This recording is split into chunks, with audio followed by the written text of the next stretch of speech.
Hello, hello, hello, and we are back with another video. It's been a while, but just been busy. This guy's ears look weird though. What's up with his ears? What's that? What's that with his ears? Is that a hearing aid? Looks weird. Oh yeah, this is the killers of Julio Foolio, the rapper who had beef with a lot of people and gave out his address of an Airbnb so people can come and party with him. Not the smartest thing to do, but people don't really think when they're in the party mode. Guess he wasn't really thinking. A lot of people thought maybe a girl set him up. Maybe that was the case. Who knows? But he was 18, living with his mother, and unknown to police. Now, he may face death for a rapper's murder. These guys they thought they were smart, but they were dumb. I mean, how many people do you see get away with murder these days? Especially when, if you saw the footage of everything that went on with this, it was hilarious. It was like a damn near movie. I was like, how are they getting this footage, man? How are they getting this? But a lot of it is from footage from cars. Cars have cameras on them, apparently. Cars, CCTV. So they thought they could come, run up in this guy and just kill him and go home. Like nothing's happened. No one will ever know. Just a pact between them all four of them. No one ever know who killed who. And to the day they die, it'll just be their secret. A 26-year-old rapper posted his birthday plans on Instagram. He tagged the location. He wanted people to come celebrate with him in Tampa. 9 days later, he was shot and killed in a hotel parking lot while celebrating his birthday weekend. Wait. He tagged where he was gonna be before he went there? Okay, that's weird. On Friday, the youngest of the four men convicted of his murder stood in a Tampa courtroom and listened to the verdict. Sean Garrett is 20. Wow, 20. Imagine being 20 years old. You have to go to prison for life. You haven't even lived. When you was 10, you have already lived. You got another maybe 9 years, and what you been doing? What your life's been like, man?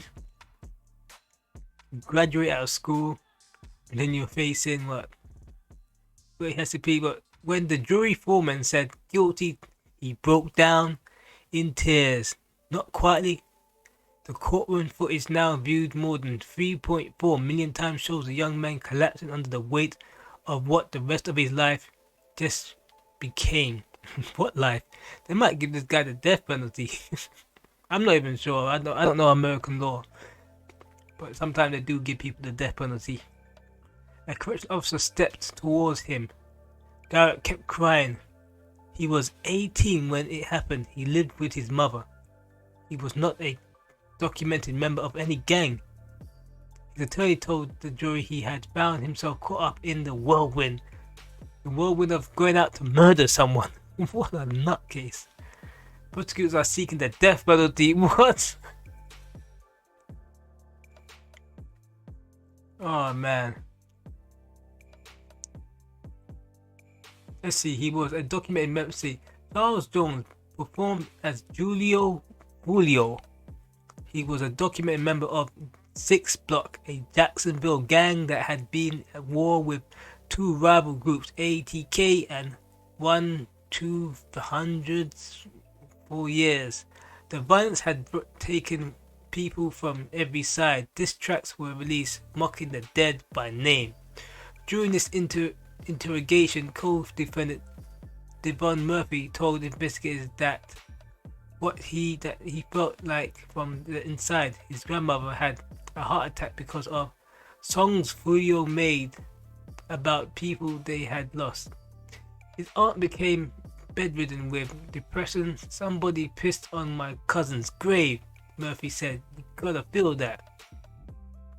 On June 14, 2024, Jones posted a flyer on Instagram promoting his 26th birthday.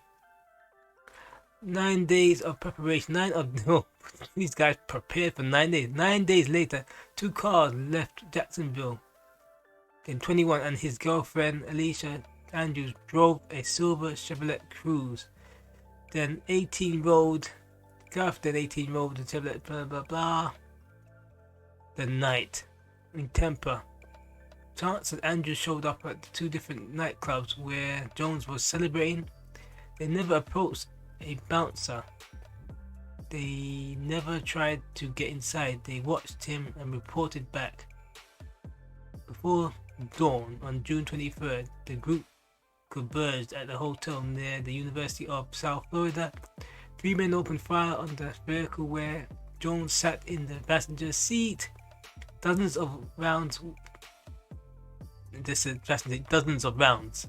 When it was over, I know it doesn't make any sense. Dozens of rounds. When it was over, a 26-year-old who had come to the Tampa to celebrate his birthday was dead. 3 other people were wounded. It's one of those things, like, it's very selfish when you think about it. Because, in a sense, yeah, this guy has been riling them up and getting them angry. But in another case is that they went to kill him and they almost killed other innocent people. So it's like a cycle of vengeance where, people around him ain't part of this nonsense. But then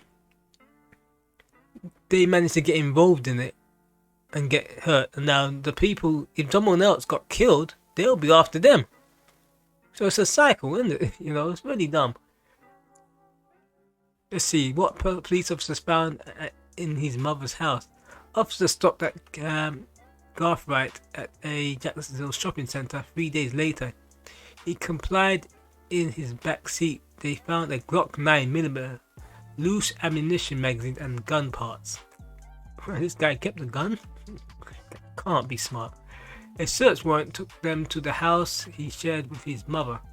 Inside a safe, they found spent 9mm shells, casings that matched those recovered from the hotel parking lot, a rifle consistent with weapons used in the ambush, DNA on tape on the rifle that matched seeing Garth Wright's cell tower data, placed his phone at the scene.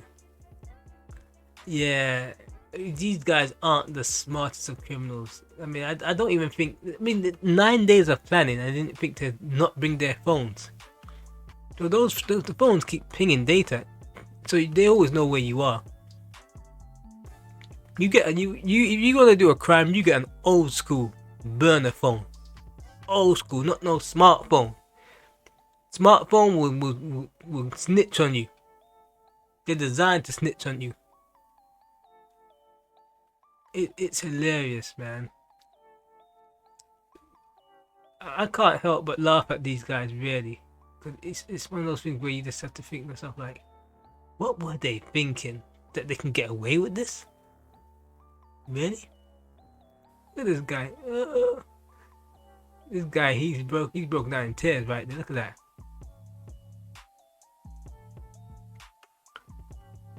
I mean, a lot of people are like, oh man, why is he crying? He went and killed someone, but listen to the whole story. It's a tit for tat back and forward of people killing each other. So the guy who got killed, we don't know. He may have made a music video of him pissing on someone's grave. He may have killed that person. Well, I don't know. He may have known the person that killed the person. So it's one of those things where, yeah, people are laughing at these guys because we like the rapper, right? But not every rapper's a good person. He raps, he lost his life. If he was rapping about something positive and not carrying on with all this Julio nonsense, he'd probably still be alive today. Truth be told. But he got caught up in this nonsense and, they went after kill him. I mean, do I feel sorry for any of these guys? They're both as bad as each other. That's what I need to say. So, just take that as it is. Just don't get caught up in all this nonsense. Just live your life. At the end of the day, when someone's done bad, Eventually, you don't need to go out and find these people and do anything bad to them. The world will come for them. They call it karma. Just remember that. Anyway, like, subscribe, and I'm out.